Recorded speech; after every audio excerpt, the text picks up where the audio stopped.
I mean, I talk with the music going. Yeah, you can talk. Well, I mean, you can talk. No, don't talk while the music's going. No. I mean, the way it was before is just the way it is now. Yes. Yes, you can talk. Let's do it. Welcome to Rockin' Kentucky Blue, the podcast where we are serious about our cats. Join two card-carrying Blue Rockin' members of the Big Blue Nation as they keep you up to date on the latest happenings of the University of Kentucky Wildcats.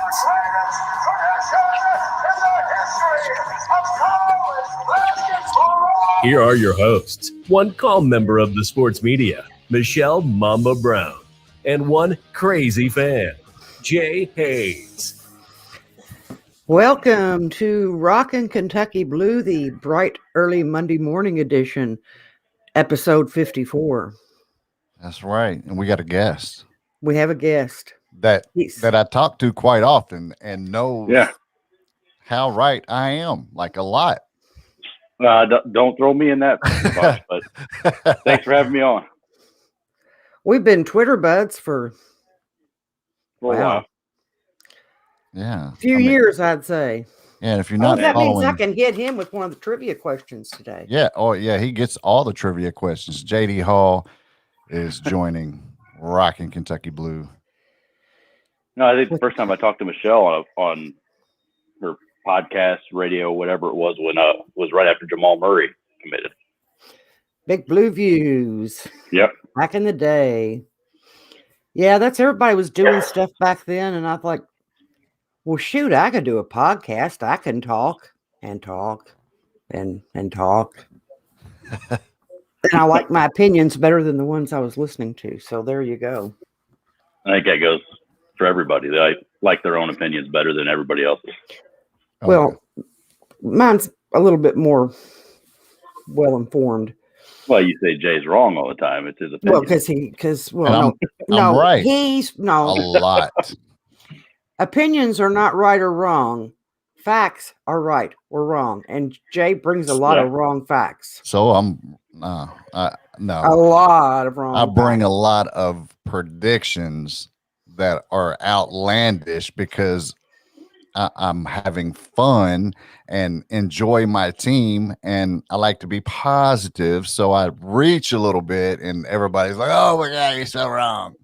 That's because you have wrecked some perfectly good players' opportunities to have good games because you put the Jay Hayes hex on them. Wow, I wrecked them. Yes, you did. Is You that like wrecked the KSR curse?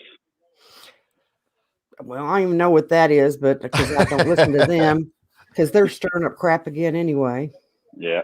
I mean, that's what they do. Well, this time, of course, about it's one they keep popping up ever so often about how Cal has a rift between some of the members of the '96 championship team, including Sheppard, which is nonsense. Yeah, And I think the only one that ever had an issue with Cal publicly was DA. And that was not anything that went personal at that. It didn't.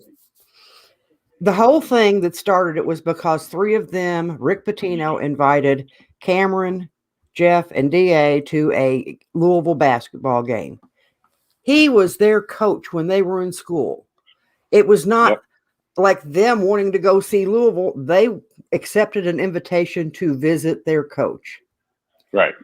And KSR blew it up into this whole thing about how they liked Louisville more than they liked Kentucky, and they hated Cal, and on and on and on it went. A lot of those comments on a late night Periscope that, of course, the person who did all the Periscopes all the time would always delete them as soon as it was over.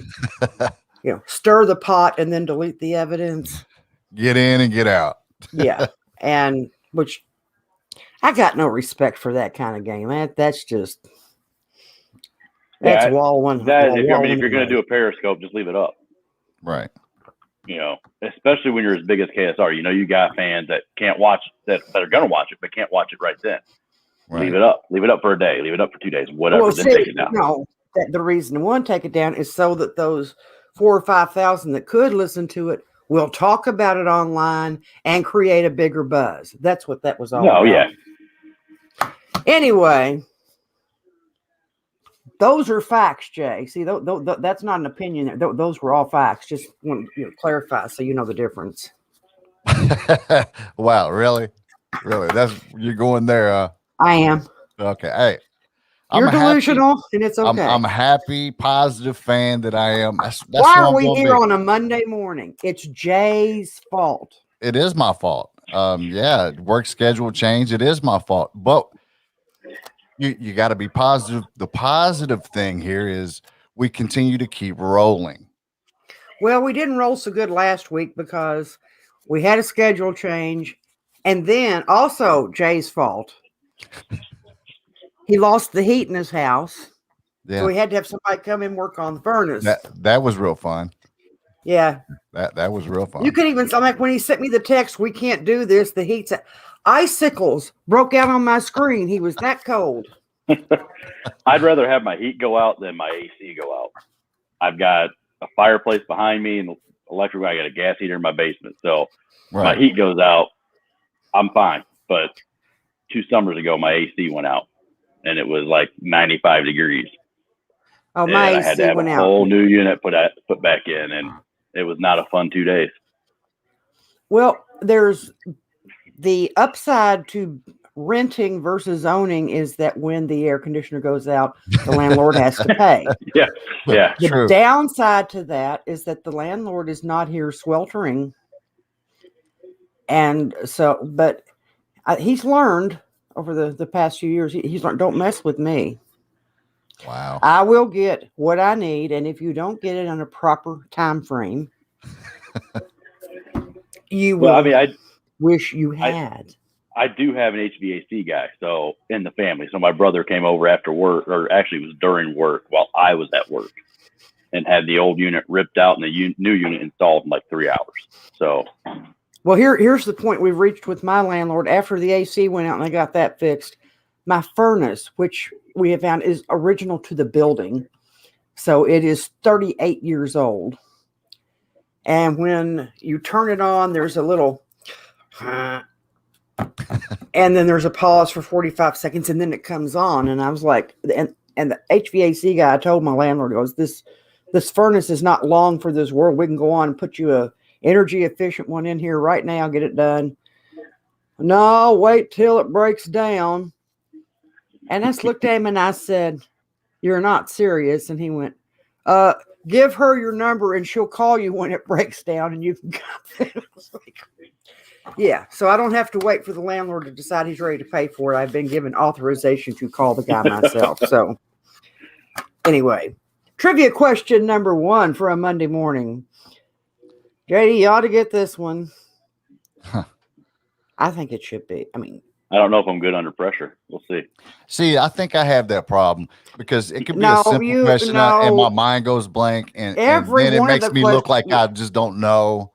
Or maybe your mind is just blank. I'm not going to. I mean, no. You opened the door for that one. I'm sorry. Here we go. Which former Wildcat basketball star was the unanimous? That means everybody. we discussed that. Yeah. Yeah, that was a real winner on Twitter that night, wasn't it? Yeah. Unanimous NBA Rookie of the Year in 2016. Oh, that hamster is running the wheel quick. You can see it. There's so many. JD, this is all you, man. Number 1 pick, Karl Anthony Towns. Right? Yeah. There you go. Yep. Yeah. Big cat. And he's back. I was letting Jay, to see if he was going to jump in there and just answer the question. See, I went blank. I'm thinking who went in 2016? And no, that was 2015. That was 2015. I was blank. I was drawing a blank at 16 too, but the only name that popped in my head was Karl Anthony Towns. Because you have to think it's the 15-16 season, and they give the award in the 16, and there you go. So Big Cat, Well, and he's back too. So yeah. 15-16, wasn't that Tyler Eulis, Jamal Murray? That was that team. But we were talking about the NBA Rookie of the Year. Right. And the NBA draft is in 2015 of June.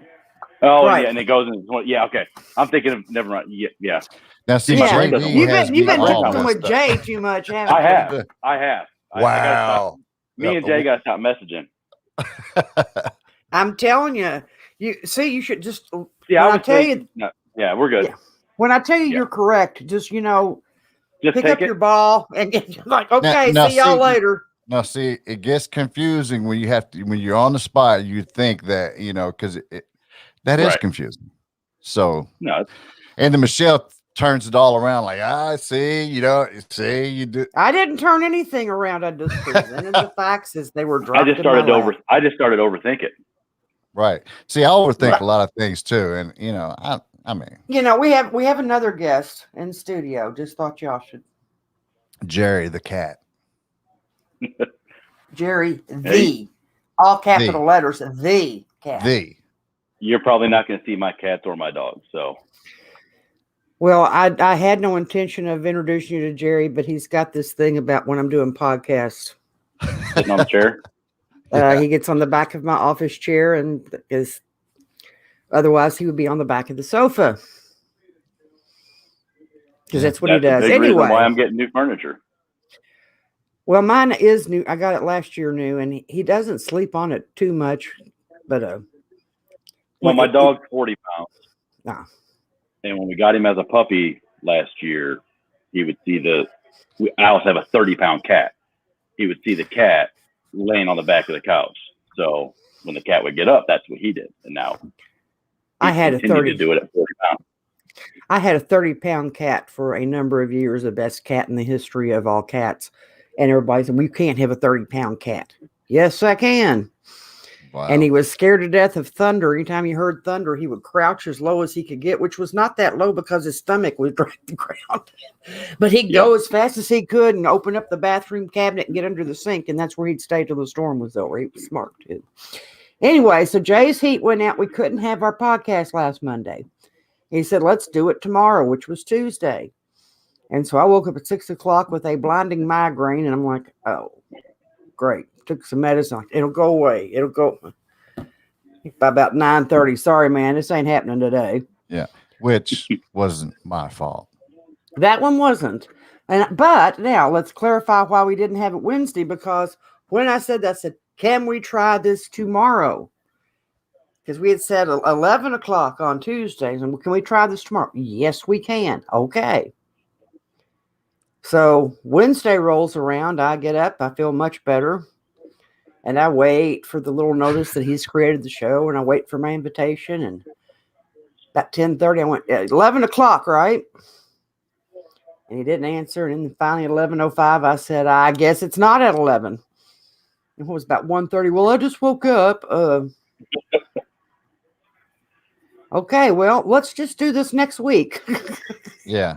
Remind you, my schedule was all flipped around, so I'm a night person now. But he could stay. I mean, he was ready for 2 mornings in a row. And when I say the next one, yeah. Anyhow, a lot has happened since the last time we had a podcast. Yeah. Enough that the episode title was almost not accurate, but it's still pretty close to accurate. I mean, it is, really. It's time for the final 4 minutes of doom. Yeah. Thankfully, Saturday, they managed I think it was Mintz that was hit the very timely shot. Yeah. But I'm telling you what, those officials were determined to try to take that game away. Horrible. I haven't decided yet which call was worse. The one where the 2 Auburn players plowed into each other with no contact with the Kentucky player, and it's a foul on the Cats. I was like, you can't make a call worse than that, until they made the call on Brooks for that last second shot when he's backing away like this. I played that back probably 6 times. No contact. or if there was, you'd have to call. If you're going to call that a foul in that situation, then there should have been approximately 63 other fouls called in the game. Yeah.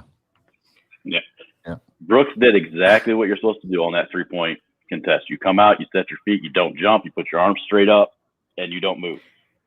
And the Auburn player jumped into him, initiated. Shouldn't have been a foul. And he was also the recipient of the foul on the screen when the two Auburn players. Yeah, I was going to say Brooks on both of them. I just constantly am amazed at. And it seems to be, it's worse than the SEC. I mean, other officials like the Big 12 have got some iffy ones, but it seems like that the SEC has the highest concentration of incompetent officials. And it's gotten worse. Almost to the point where any illegal screen or charge foul in the SEC should no longer be a foul because they don't know how to call it. Their whole thing is they want to let those plays go and just play on and eliminate them from the SEC. Right. That's all they want. It's like a lot of people made fuss. I mean, this out of conference, but Chris Beard throwing a fit. You know, a lot of big people were going, "Oh, this coach shouldn't act like that." I mean, like, what do you do? The officials shouldn't officiate a game like that. Like, I mean, at what point, what do you do? You know? Right. I mean, I don't blame him for acting like that. I mean, officiating is horrible. And people were critical of Boston, saying that, they stole that from us. Yeah.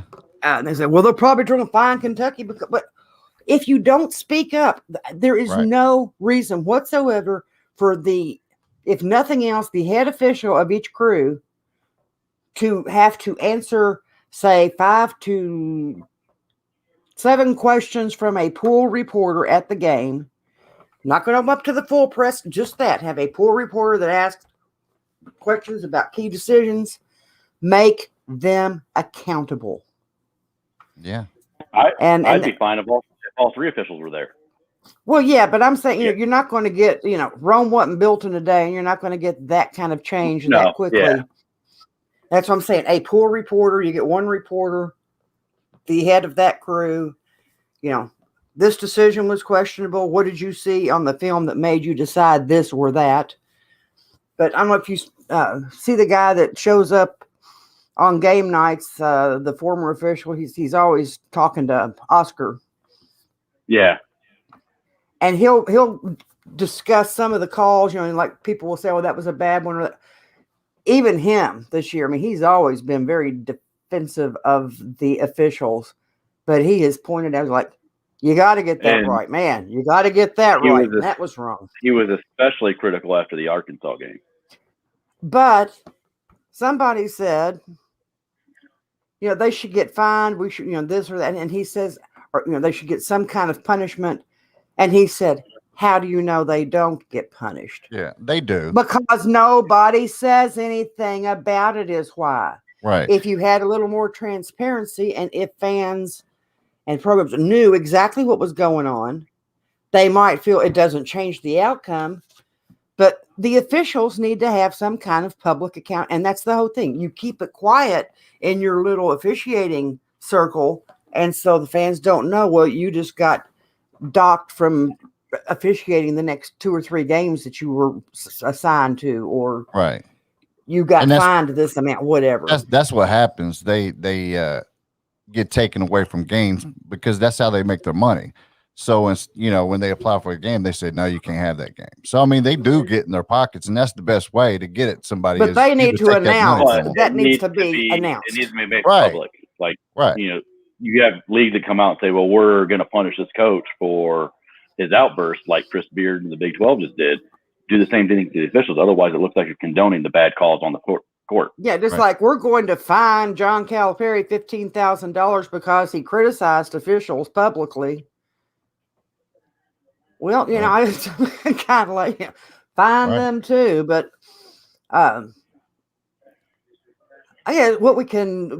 what we've learned, especially these last 4 games, they've been brutal because we've been you're right there. And those last 4 minutes, you kind of watch it just slip through their fingers. And people can say a whole lot of things about this team, but one thing they cannot say is that this team ever quits. Never. They don't. And I tend to think that history is going to look very kindly at this team, not immediately, but somebody's going to look back and they're going to hold them up as, this is how you fight through adversity. This is how you fight till the final whistle. You know, like maybe you're not real competent at it, but by gosh, they keep trying. Right. And it's a mental issue for them. And I actually think, you know, they're at one point, I was kind of like, Cat. I was kind of like Keon saying, you know, what can you learn when all you do is lose? Yeah. He's like, why would you want to come back if you're just going to lose? There's no value. But I see it because there's changes in the players. I mean, you look at BJ Boston now compared to the first of the year. Yeah. Yeah. I mean, he's starting to shoot the ball the way he was expected to shoot the ball when he came in. Now, if we'd had this same BJ Boston all year and Terrence Clarke healthy all year and Keon Brooks healthy all year and everybody playing the way they've been playing recently, we're not in this situation. And if I were 5'8" and weighed 115 pounds, I would have been a supermodel. This is true. Right. What does this say about Coach Cal's coaching? Of keeping these kids pushing forward. What does that say about him? It says that he's a hell of a coach, right? Because every one of these kids could have given up and quit, especially with all the crap that they get on Twitter. You know, it doesn't matter how good Devin Askew plays; people are still calling for him to be benched. Yeah, it doesn't matter how good BJ Boston's shooting the ball. You know, you still see people saying that Dante Allen should be getting his minutes.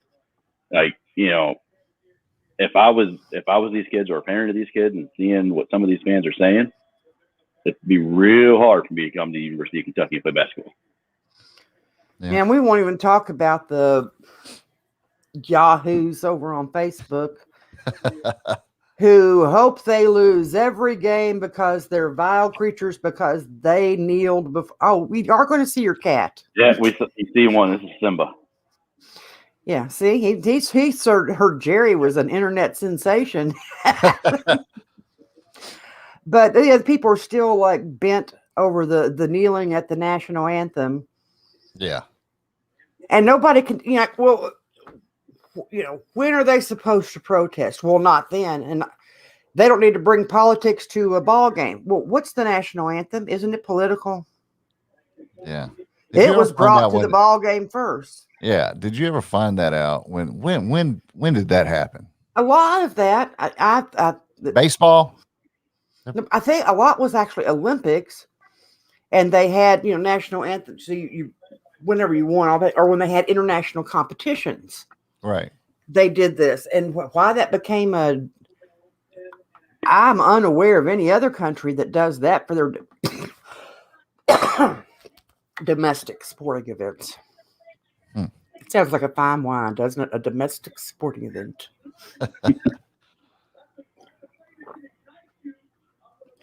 But that's my home. I said, so somebody else brought the anthem into the games. So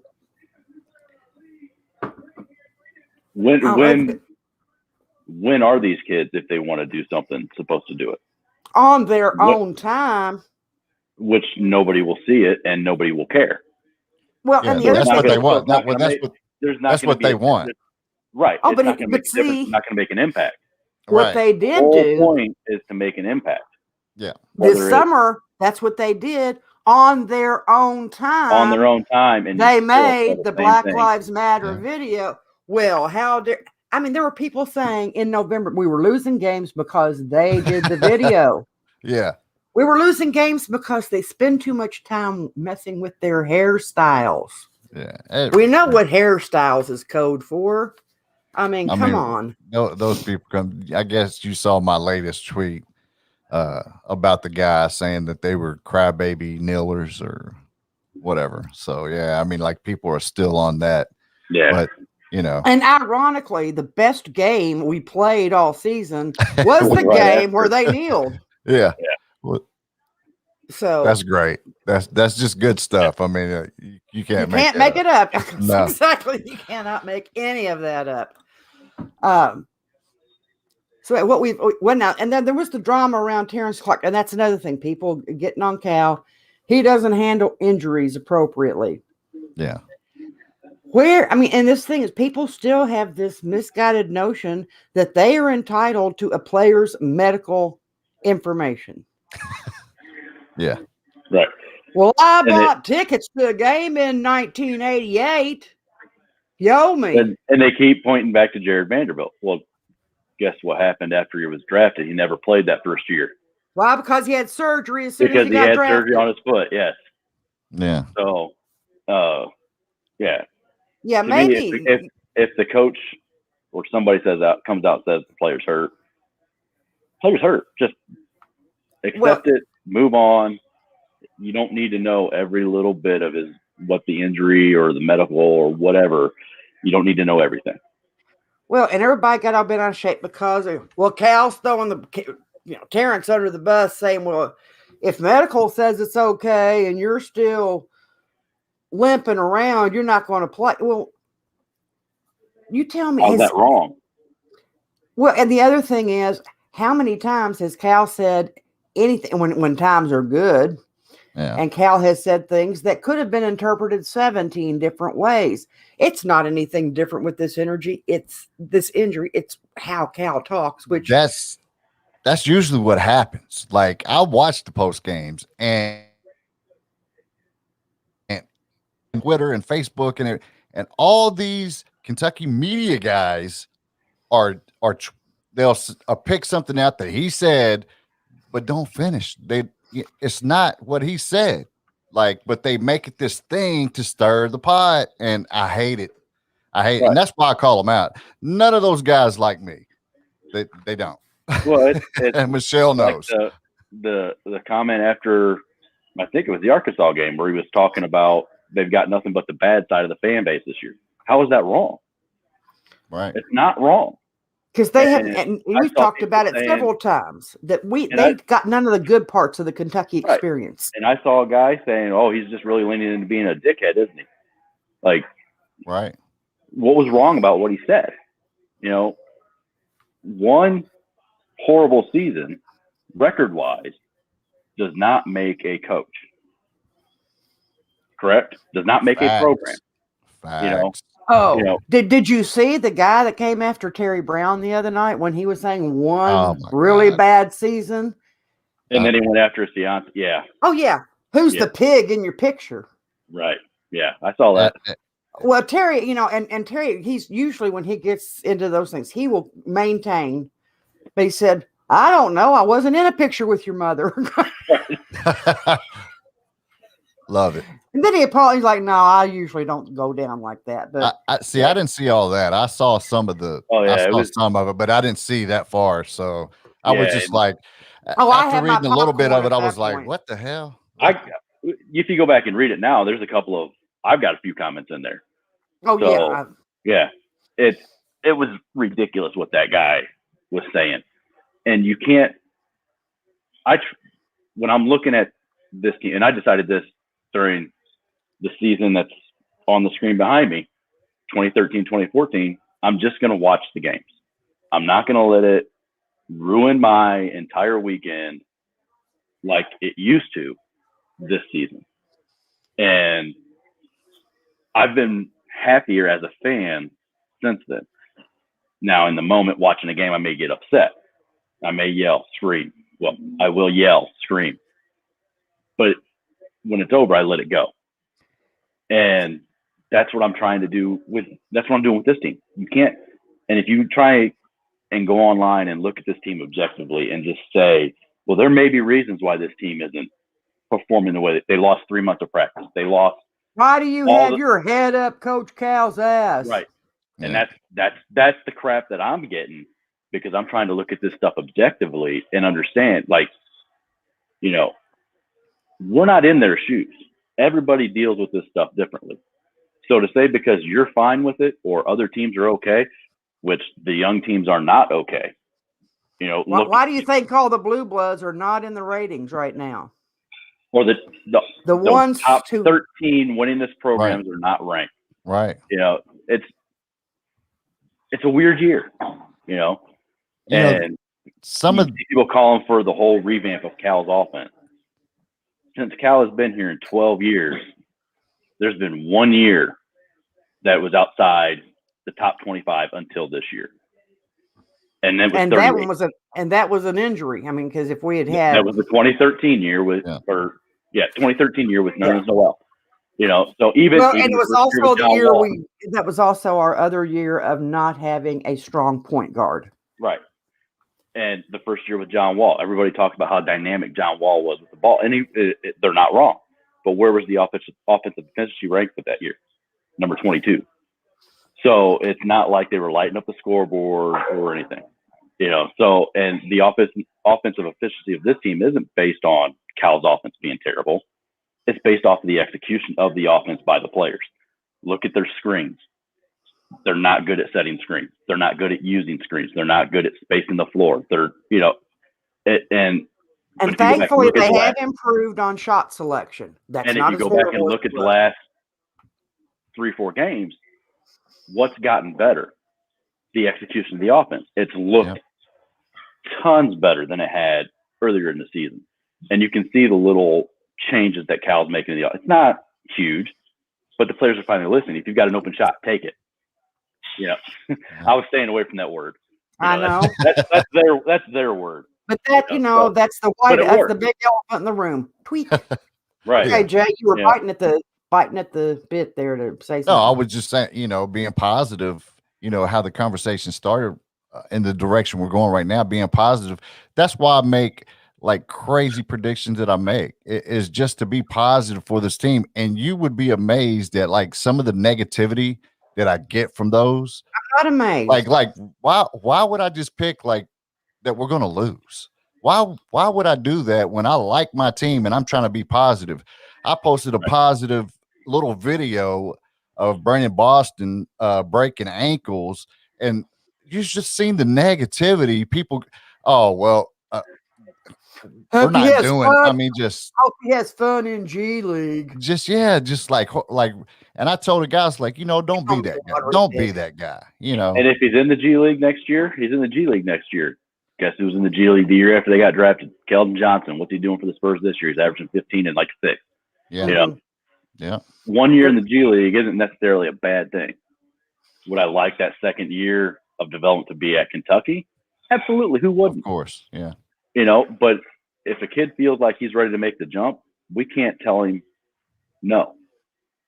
You can be unhappy about it and disagree and think, you know, well, maybe coming back and working with these coaches who already know who you are and know your strengths and your weaknesses might be better than going to the G League. But it's a personal decision. It's a family decision. Right. And you have to be supportive. And you've also, you know, like I said, well, you'll get the best competition at Kentucky.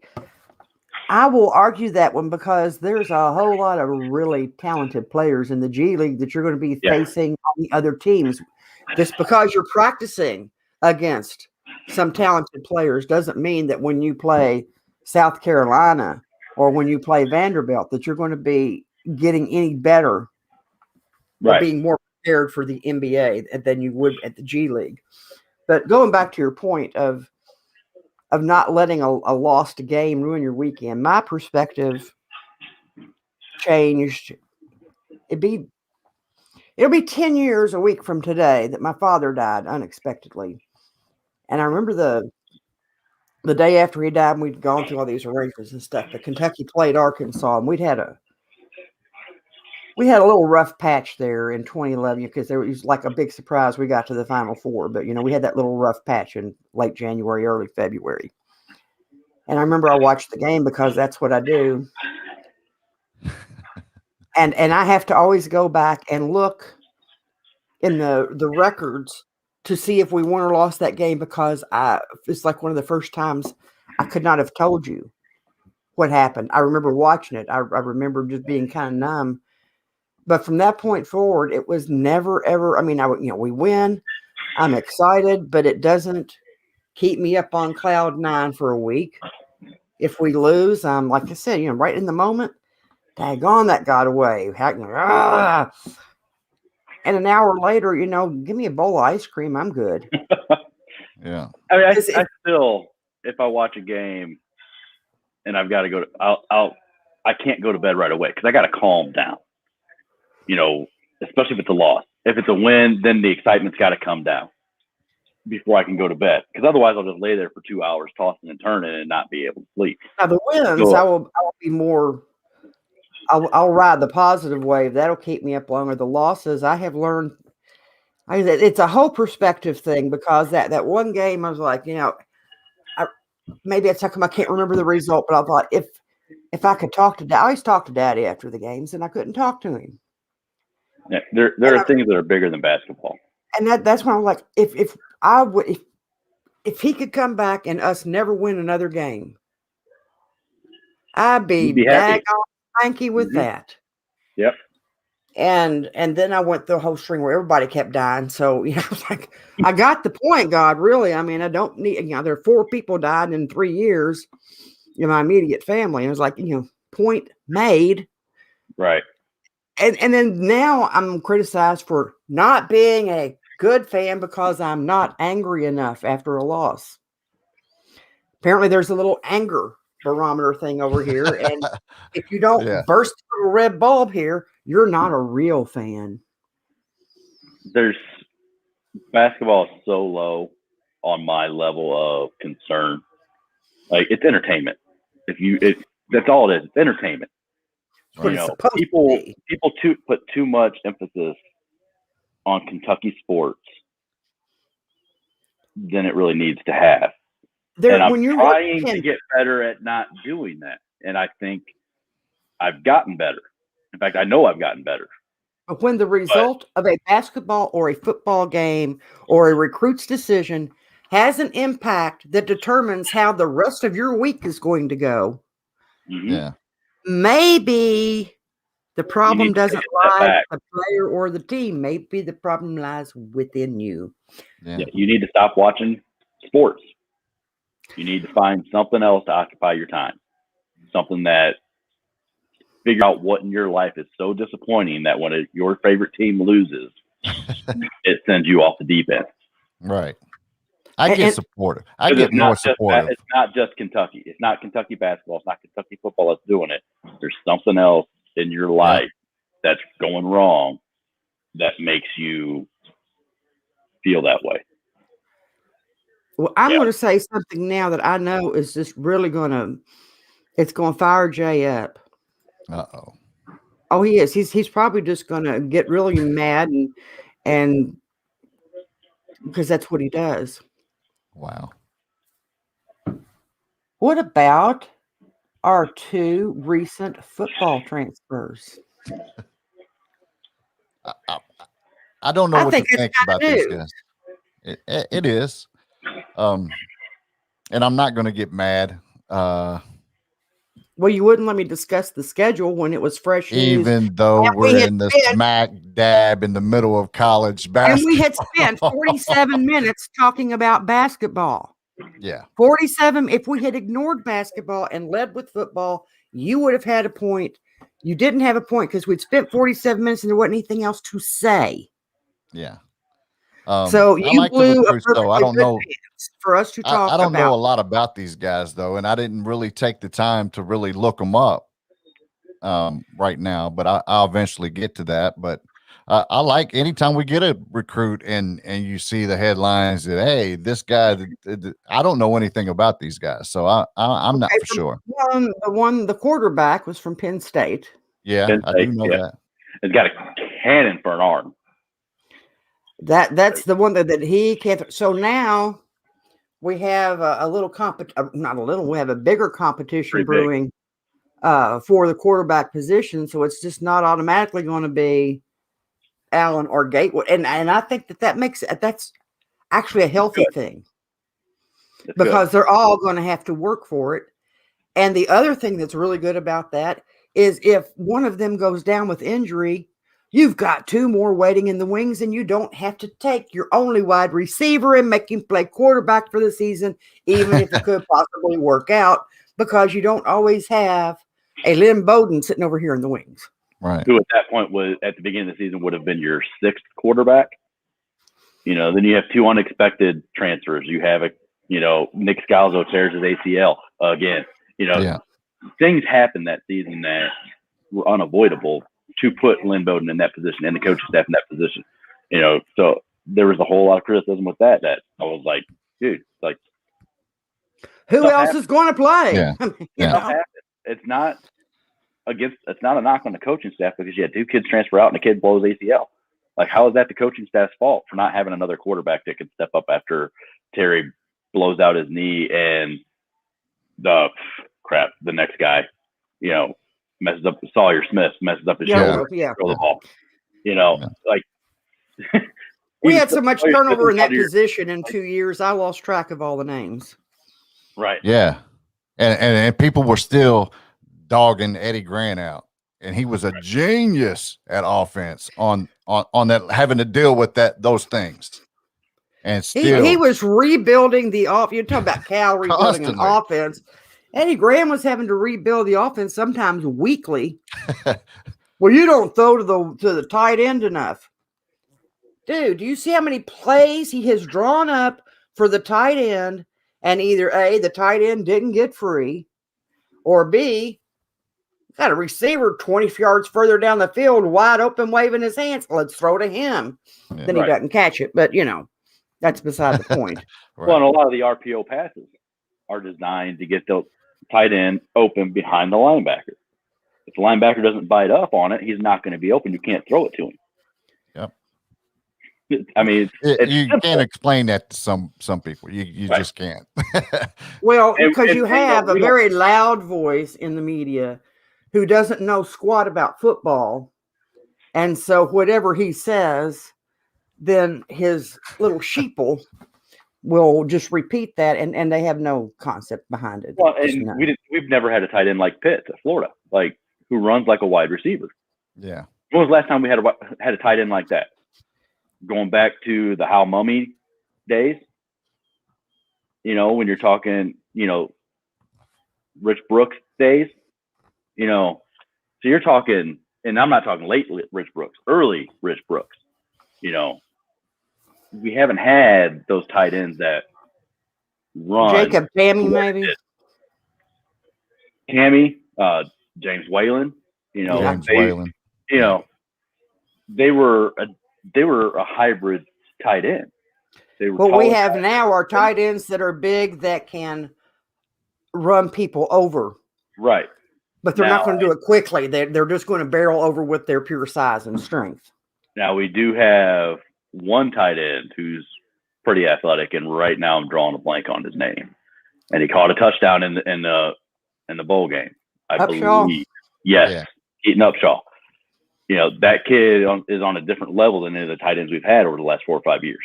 Athletically, he's big, he's fast. He's just got his concentration at times when he gets the ball isn't always there, so he drops some easy ones.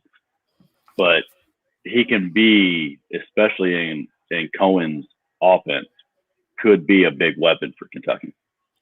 But we'll see. Because if you look at the best offenses in the NFL, what do? They throw to the tight end, because they're usually a mismatch on a linebacker or a corner or safety, because they're too big for the corner or the safety, or they're too fast for the linebacker. So, and you mentioned Cohen, he really didn't mess around, I guess, because we also got a wide receiver from Michigan State, who is completely different than any other wide receiver we have on the roster. He gives you that guy who's bigger than everybody else, and can go up and get those 50-50 balls that we haven't had. Yeah, that's last season. You couldn't just throw a ball up and expect our wide receivers, who are all 6'1" or below, to go. The other corners and safeties in the SEC, they're like 6'3", 6'4", right, and running the field like gazelles, for crying out loud. I mean, but and now Wan'Dale Robinson coming back, and he very talented young man, but he is by no means going to be the jump ball winner. No, he's not. But he can sneak under the legs of the safety and get some yards after the catch. Yeah, quick. And like, you got to design, use him like you used the Chiefs used Tyreek Hill. Get him in space and let him make plays with his feet and his speed. You know, yep. And then when they're coming up and they're playing press, then he runs by them.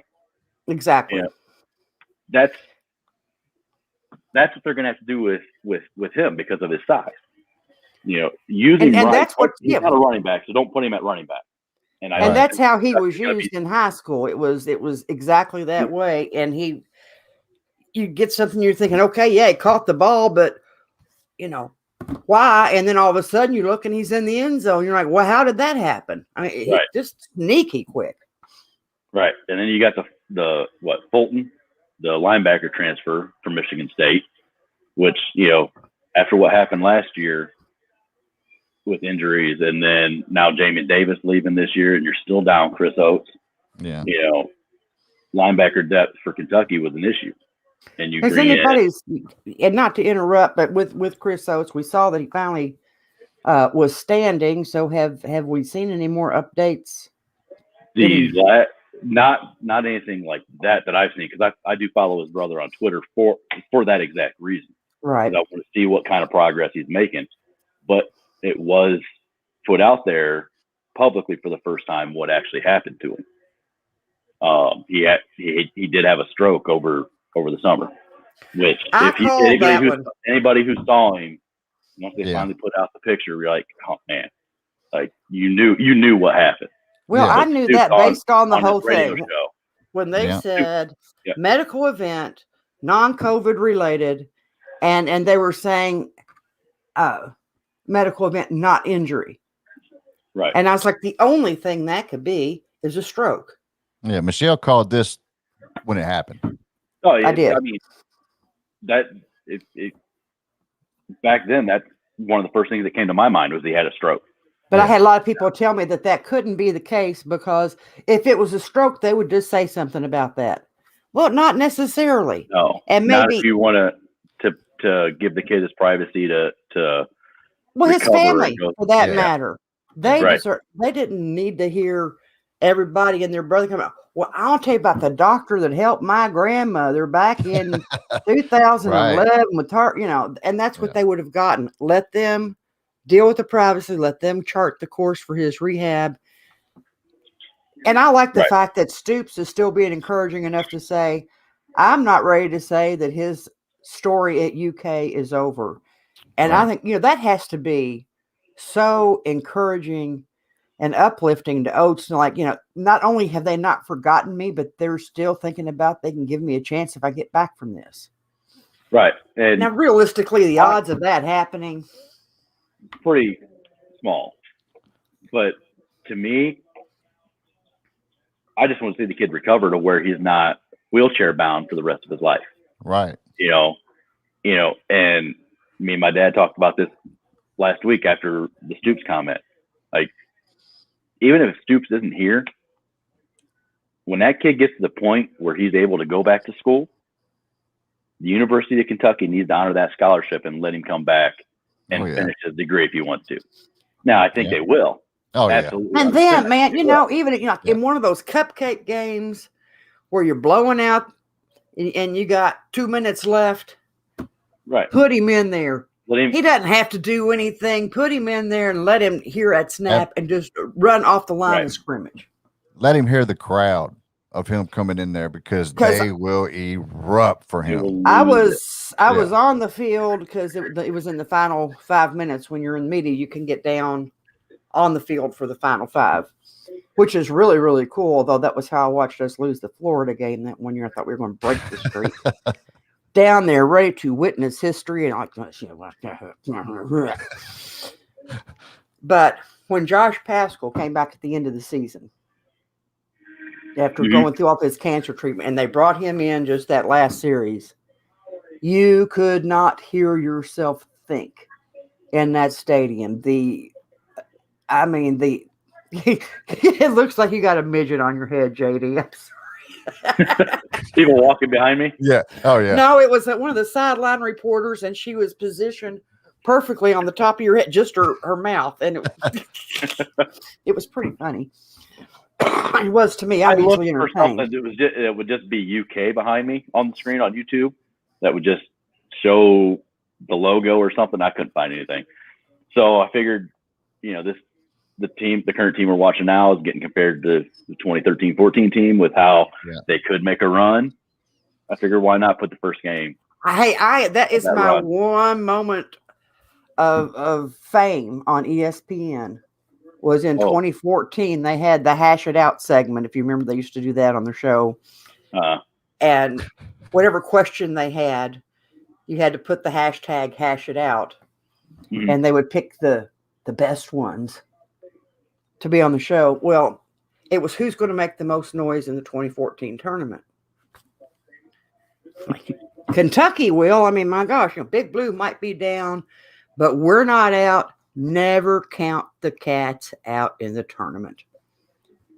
I go on about my life. I sent that tweet at 4:00 in the afternoon. Doing this, that, and the other. I think I'd gone taking garbage out. I come back in. My phone is a beep, beep, beep, beep, beep. I'm like, what the heck? I had people texting me and DMing me, and they were at me on Twitter. I mean, it's like I had 72 notifications in 5 minutes. Your tweet's on ESPN. And I'm like, huh? Unfortunately, because I had the TV on ESPN and the DVR, I can go back and get it. It records automatically. They told me I was overly optimistic. Oh, here's somebody from Kentucky being overly optimistic. And they laughed. So naturally, I just did that. Did a quote tweet every game we won, and I added ESPN. Got anything to say now? How about now? The smoke. I got snarkier with every win. I promise you. Oh yeah. I believe this game was on a Friday, if I remember right. I was sitting at home Thursday, and I got a notification on my phone from KSR. Them saying that there were still tickets available in St. Louis for the game. So I go on Ticketmaster and I look, and sure enough, there's tickets. It was like $50, $40, whatever per ticket. I bought 2. I was going to take my wife. She's like, no. My son comes downstairs crying. She's like, why don't you just take Logan? All right. So at 3 o'clock, I bought the tickets. 3:30, I'm on the road. Drove 9 hours to St. Louis to watch Kansas lose, which was great. And then Kentucky. So I was there for 1 day, drove back. As we're walking out of the arena, my wife calls me. She's like, everybody's buying tickets to go to Indianapolis next weekend for the Sweet 16. I'm like, well, I guess we're going to Indianapolis. So, they're buying their tickets from online or the secondary market. I bring up my Ticketmaster app. I buy 2 tickets for me and my wife. $90 a ticket. It included all, the Sweet 16 and the Elite 8 games. All they got was the Sweet 16, and they paid more than I did. So watching that Sweet 16 game against Louisville, them getting up big, and we got all these Louisville fans around me running their mouth, talking crap, and I'm just sitting back and like,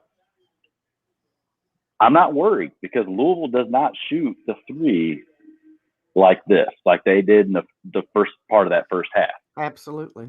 And then Dominique Hawkins comes in, plays amazing defense. Yeah, that's the whole thing. And he hadn't played hardly any because he'd had the injury and he'd just been off and on. But it didn't matter when they put him in, he was a buzzsaw. Right. And then like just watching the Louisville fans around me and just seeing their mood change throughout the game as it dropped and dropped and dropped. And then they lose. Louisville hats thrown all over the arena as we're walking out because they're done with the team. And then I tried to get, I was going to sell my Elite 8 ticket. I had to work Monday. The game was on Sunday. I'm like, I don't know if I can go to this game because of my work schedule. But like, if it's a 9 o'clock or 7 o'clock game, I can't go. We're walking out. The time pops up, 5 o'clock. I'm like, yeah, we're coming. I'm not selling my ticket. So me and my wife went back on Sunday to go to the game, go to the Michigan game. I tried to get my buddy who's a Michigan fan to go with me, playing Michigan, Kentucky. He wouldn't go. And then, Marcus Lee with all the putback dunks in that game and the spark that he gave to the team. And then the shot by Harrison, it was a magical run for that team. Well, and it was somebody different obviously Aaron Harrison with those threes. It was him for 3 games in a row. But the rest of them, it was somebody else. It was somebody different each game that you're like, oh man, well, if he does that again, Sunday, we're golden. And then he disappears, but all of a sudden, like I said, here comes Marcus Lee. Well, where have you been? Yeah.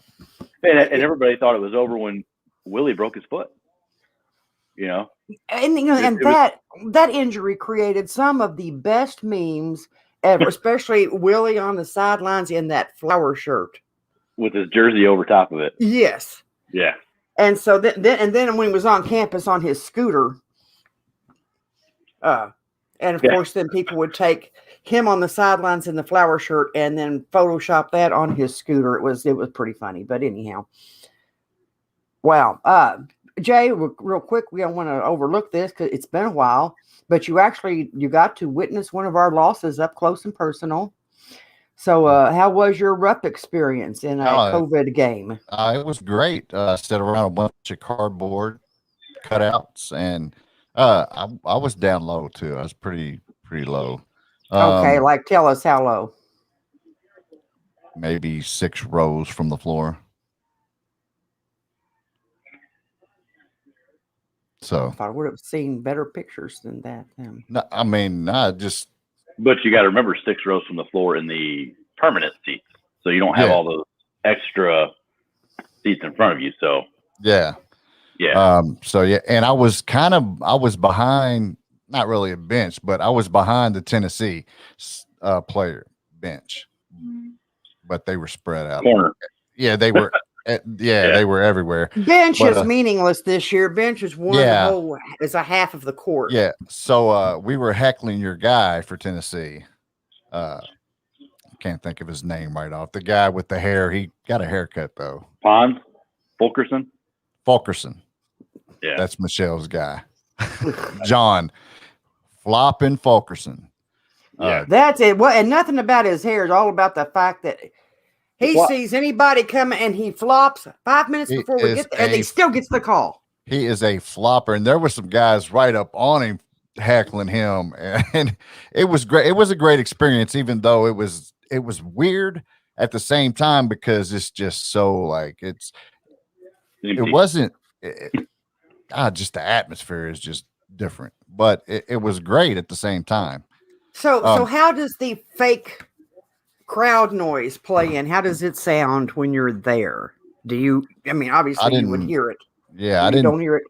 I didn't pay attention to it at all. I thought the crowd was pretty lively, other than there were certain sections that booed Ask You. I think Cal got booed once or twice, and it was a certain little section. It wasn't like everybody. It was just one little section that booed Ask You and Cal. So you had that, and it's kind of pointed out because it's not the big crowd. So you look over and you're like, what? Nah. But it was great though. I feel like Kentucky handled that game, even though we lost. I feel like Kentucky should have won by 15. I'm sitting here watching Tennessee is not that good. Even though they were much better. Even though they were Aaron Torres was calling them, the class of the SEC back in the. That was wrong. They're not. Yeah, that's way off. Well, I know, but I'm just saying that's what he was saying. Yeah, a lot of people. Yeah, a lot of people were saying that. But I had a great time. Struggle on offense. They struggled just as much. Yeah, seeing them in person though, I just felt like Kentucky was dominant over them. Everybody looks. I don't know, for Tennessee, we were just dominant, except for the Pons kid. I think he's a monster. Well, and you expect that, and it's kind of like, do you subscribe to the theory of shut down their one guy and make the other 4 beat you, or let Right. the one guy do whatever and shut down everybody else. It's always 6 of one, half dozen of the other. Pick your poison. Yeah. So I had a good time. We had a good time. Had my oldest son with me. Yeah, we had a good time. Made a couple little videos and. Well, your change to second shift allowed me to go solo as I visited our buddies Josh Hurt and Brandon Stockton on Kentucky Sports Guys. Yeah. How'd that go? Bryant, not Brandon. I heard some of it. Bryant. I thought it was good. Yeah. Well, why are you making faces? Oh, I'm not. I'm just saying, like, I don't know. I mean, did you give me a shout out at least? I heard a little bit of it, but I mean, if I go somewhere solo, I'm like, yeah, Michelle's Mamba Brown, Rockin, Kentucky, but she's great. Yeah. If you listened to the whole show, you would have heard it. Okay, I'm just saying, I wanted to know. You could have listened to the podcast too. Yeah. Yes, I got to take place in the North American Rodent Cast-Off. I heard that. I heard that. Oh, the cast-off segment is so much fun. Like I said, it is. I've given them grief for like 3 years straight now because of their serial cast-off, and they let Captain Crunch lose. That one really, I'm still getting over that. Is that like a bracket thing?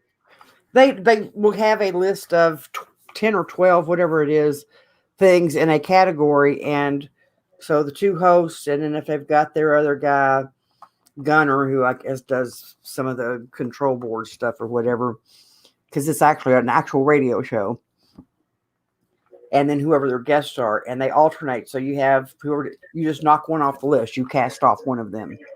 So I mean, we had the rat and the mole rat and the squirrel, yeah, and the chipmunk, which is the ground squirrel, and then there was the lesser something. I don't know. But there was a bunch of them. It was pretty funny. I did hear that part. It was pretty funny. Yeah, one of them was on there twice. Like, well, if it's on there twice, you got to take it off once. Just go on, take them off again, and just forget about it. Yeah, it was pretty good. But yes, we did have a good time. I got to spend some time on the big blue couch. They have where everybody's been moaning about the season. They have a little segment for the big blue couch, and they've got appropriate heartbreaking string music that plays in the background while you talk about your frustrations or your sadness with the team. And mine was mostly about my heart's been breaking for the players. I just want to go out there and hug them. You working so hard, you're trying your best, and then the refs screw you over. Or how many shots does I can't remember which game now. 3 games ago, I believe. Shots go in halfway down the basket, come back out. Who was it? Was that Askew? It might have been Askew who had that happen. Yeah. Why do they keep an Askew in there? Well, by gosh, look at the last 2 games and then tell me why Askew's still in there. Thank you very much. Yeah. Yeah. And he stopped turning the ball over. That's the other thing. And people are not getting that credit. A player who has the ability to play point guard. So those minutes got to be absorbed by somebody. So so Askew and Mintz are playing more minutes than they probably would be if Terrence Clarke was healthy.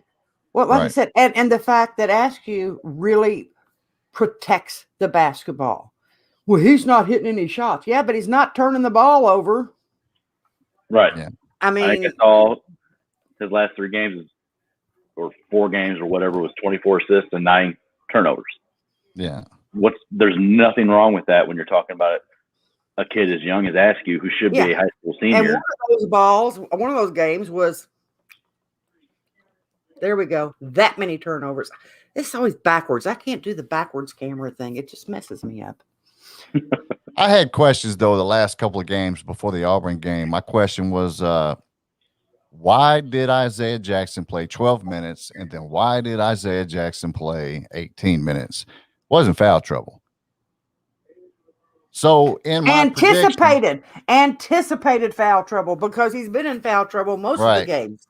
We Right. know it's going to happen. We're going to save him. So in my prediction, I said, right. So in my prediction, I said he has to play more than half a game for Kentucky to be successful. And then here come the Auburn game. And I'll just say he had 18 points, and yeah, he was the man. How many minutes? He played 31, 32 minutes. And he has to play more than half a game. Well, that's a must. And he was in foul trouble in this game too. So. I was going to say, let's be fair. A lot of the early season, though, he lived in foul trouble. Yeah. He and Sar, it was like a contest. Which one of us can foul out first? Right. And you can go back and look at some of those fouls. And like we were talking earlier about the foul. Yeah. Like we look at the officiating, and it's part of it. So the charge on Sar in the last game. You know, where he tripped. Yeah. And they called a charge. Like, come on. Yes. But there's also, if you want to like get right down to detail, you look at things where now he's actually moving his feet to get to somebody as opposed to reaching. Yeah. He's made that adjustment. And every big guy that comes through Kentucky goes through that. I'm sorry. I don't care how talented they are. They all go through that one thing where they wanted to stand there and reach, and you're going to get called for that every single time. It's funny. All these improvements are coming 3 months into the season. And how many months of practice did Kentucky lose? Yeah. And you look at how many games into the season, if you'd had the 5 cupcake games that you get to build up confidence, plus 2 exhibitions, plus the blue-white game. Yeah. Right. Nobody paying any attention to that, are they? Yeah. And I'm sorry, the one thing that set me off more than anything else was saying that Kentucky was scared to play Texas, so that's why they claimed to have a COVID event. And the one thing, like, Cal's offense isn't exactly just a simple offense. No. There's so much off-ball motion and screens and everything. The spacing has to be precise. That's the other thing about it. If that spacing's off, it's a hot mess. And I keep going back, like, go look at the NBA offenses. Like, there's not – all these teams aren't running the Houston Rockets offense from the last 3 years where they're just jacking up threes. They shoot a lot – they shoot more threes, but it's in the scheme of the offense. Pick and roll, screens for your shooters, pin downs, curls, like – and then look at Kentucky's offense. It's the same thing. You have people running off screens. You have pin downs. You have curling, players coming off screens to curl at the foul line. It's the same thing. But what's separating the two? Execution of that offense. And look how much space you get in the NBA because of the defensive rules. Mm-hmm. You can't have 3 guys standing in the paint like you can in college. So it eliminates in college, if you don't have guys making shots or a guy that's able to beat his defender off the dribble, of being able to drive to the basket. In the NBA, you get one dribble past a guy, you've got maybe one other guy coming in to help defend, and you got all that space around the floor to make a pass and make a decision. It's not as congested when you get into the paint as it is in college. So if you don't execute that offense the way it needs to be executed in college, you're going to see stuff that looks pretty crappy. And that's what I've seen this year, is just a lack of execution. Yeah. And it's gotten a lot better the last 3 or 4 games. And then if like something I hadn't seen this year was big screening for bigs that we saw in the last game. Yep. Isaiah Jackson setting those screens for Toppin to get to the foul line and open for that little turnaround jumper, which a foul line jumper is not a bad shot. For all those people on Twitter saying, yes, it is, a mid-range shot from 10 to 15 feet is not a bad shot. You have to be able to make that shot. Well, they got mad because they were looking. Here's the percentages when we're shooting from 3-point, and here's the percentages from shooting from inside 8. They don't need to be taking that because they're only shooting 20%. Well, spare me. Anyhow, an hour and 10 minutes has flown by. Yeah. Mm-hmm. So because Jay doesn't like to do a whole lot of editing, he complains when we're longer than an hour. Just a couple of things to cover real quickly. actually probably 3 things. One, UK volleyball, badass. Yeah. 27 sets in a row. Yeah. I watched them yesterday on ESPN Plus, and oh my word. Anybody doesn't want to watch volleyball, it's boring. No, it isn't. Somebody scores on every single attempt. There's a point. Maybe not always your team, but there's a point every time. Point. Besides which, these ladies, they are just incredible athletes. You need to be watching them. Yeah. Ladies gymnastics, they beat Arkansas. Yeah. That's Friday. Number 5. Tweet about that. Number 5 in the nation. They had a 196.95. 197 is the score you aim at in gymnastics in the SEC, for those of you that don't really watch it. But 197 means you are legit in the land of top 10 teams. Yeah. So we've been building, and so that was a great thing. SEC tournament. Looks like we're going to have one. We need to have one. Isn't it ironic? Cal's least favorite thing is going to be what is likely our saving grace to have a chance for the tournament. Yeah. Crazy how things work out. So we'll be keeping an eye on that and looking forward to some. And really not having a podcast last week, and it's been a long time since we've been here. So I have not gotten to appropriately complain about Coach K and what a jerk he is, especially to student reporters. If the guy the reporter, well, what are you majoring in? Economics. Well, would you want to have to answer questions after your economics final? If I was getting paid $7 million a year to take economics, and part of my job was to answer questions about how I did on the test, I would answer the questions. Don't know about you. But now we know how come Coach K, after, at the beginning of the year, I think we should call off the entire season. Yeah. Well, why is that, Coach? Then it became his back.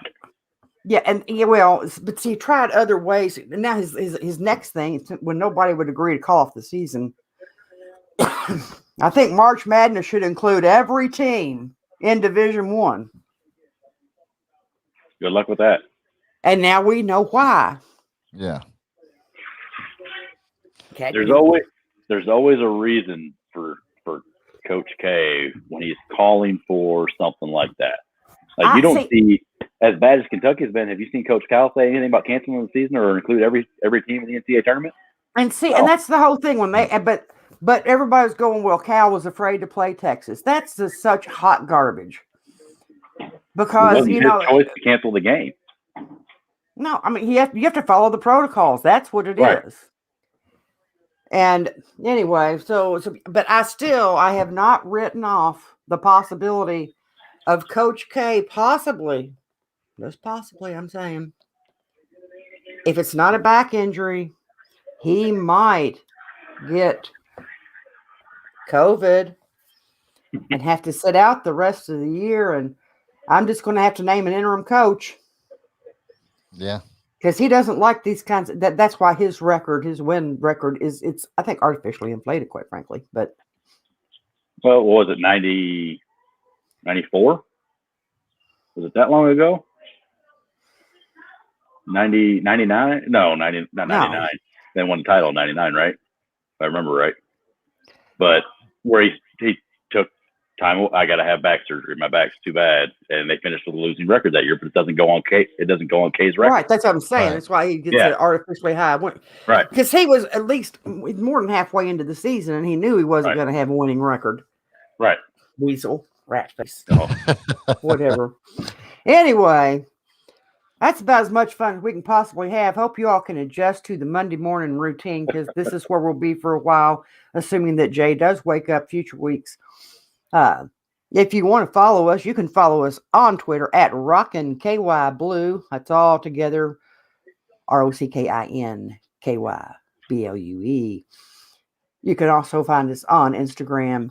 You can find a Facebook page for Rockin KY Blue. Give it a like. even if you don't like it anyway, just because I said to. If you want to follow somebody who's always wrong or trying to find a fight somewhere, and he'll create one where none exist, that would be at JHAZZEKY on Twitter or at JAYHAZZEKY on Instagram. And I won't even tell you his name on Facebook because it doesn't matter. And if you want somebody with a lot of incredible, educated, balanced insight, fair views, pictures of cats, and a weather report or two, and sometimes some food porn, that would be at Forever Big Blue. That's FOREVER Big Blue. And if you would like to follow, whoops, see, I told you the backwards thing gets me. Him. JD Hall. That'd be JD Hall. He is at TIFFIN Wildcat. Did I get it right? See, I did that from memory. Because it has nothing to do with your name, so that's why it's a little trickier. Although Michelle Goff's a lot really doesn't have a Forever Big Blue, that don't go together, but who cares? All that said, you'll find out there's all kinds of places you can find our podcast. Like if you can't find it somewhere, let us know, because it means Jay was asleep at the wheel and somehow missed a podcast platform. I don't know how. Wow. Well, no, because that's supposed to be a compliment. You've got our podcast out there everywhere. Yeah. And that's what I'm saying. If you missed a place, that's like hard to believe. Yeah, you don't have to say that though, because I didn't miss a place. Well, you don't know that. There could be a new place you didn't know about yet. Have you ever missed a place? I've never missed a place, and I'm always right. Like I'm saying, Kentucky's going to the Final Four this year. That's what I'm saying. Let's go, Big Blue. I know we got the championship game going on right now. So hell yeah. Total nutcase. We saved that one for special occasions. Wow. Well, I couldn't leave my flashcards with, JD deserved to see the flash. Heck, I even used the flashcards when Mike DeCourcy was on. Yeah. I think you did. He appreciated that. Now you at the beginning of the game. Now you've got a Jim Nance bobbly thing on your head. There you go. Anyhow, we're all getting, you might not have to go to work today, Jay. It's possible. Yeah. Because about the time you go to work is when the roads are supposed to get really bad, and the governor has already told us to stay off the roads if at all possible. So you all try to stay safe, because we're going to be snowed in, it looks like. We were already iced in. Yeah. So right now, not going a whole lot of places, but I'm off on Friday, so as long as we're good Friday. Yeah. Thanks for joining, JD. Thanks for having me. I'm retired. I'm off indefinitely. Yeah. There are times I can rub that one in really good because you sound like my dad. It doesn't pay well. I can tell you right now, it does not pay especially well. But man, the schedule is to die for. My dad tries to claim he does more work now than he did when he was working. I don't believe that. Yeah. Actually, I the first few years of my retirement, I actually did. I know he has to find stuff to do, but he's got a lot of young grandkids, and he can babysit them. There's 19 of them. Wow. Yeah. Not all of them need babysitters. I just have one special needs. That counts as 10 at least. Anyway. How is your grandbaby and daughter doing? My daughter she's better, although now she said she thinks that she has found out what's wrong with her, causing the kidney stone type thing, which she's going to discuss with her doctor when she has her appointment next week. But overall, she's feeling better. My grandson had to miss his follow-up appointment this morning because of road conditions. So I think they're doing telehealth today with him. But if his mood and the amount of laughter that he has in a day, if that's any indication, he's doing amazingly well, and he's developed an actual legitimate double chin now. Weight gain has been a true issue for him. He had trouble keeping food down on a consistent basis. See, look at it. Jay, you see how it's on his head now? Yeah. Yeah, that woman just lands there perfect. It cracks me up every time. I'm sorry. I'm easily entertained. I'm telling you. I centered myself on everything, so I know they try and center themselves on the TV. There she is again. It just works perfect. Symmetry. Well, no, a lot of the people you get there next too, but no, you just got her head right there on top of your hat. It's just, oh man. Anyway, so my grandson he would get to 16 pounds and then drop back down to 15. He'd fight, get back up to 16, drop back down to 15. And by the time he had his surgery, he was back down to 15 pounds, 2 ounces. And when he went back the week after surgery, he was already back up to 16 pounds. And we were supposed to get an official weigh-in today. I was like to my daughter, like, well, weigh him at home like you always did. She's like, yeah, but my scale broke. We feel pretty confident he's got to be heading on 217. It's just the weight is picking up. He's getting stronger. When they set him up, like I said, he's been taking physical therapy because he still doesn't sit up really on his own. And he's doing better at that. They put him in the high chair so he doesn't fall over to the side so much. He'll stay upright a lot longer. And what else does he do? Oh, well, rolling over, that's not a problem. That kid, you put him down on the floor, he's going to cover 6 cubic miles in about 5 minutes. He loves to roll.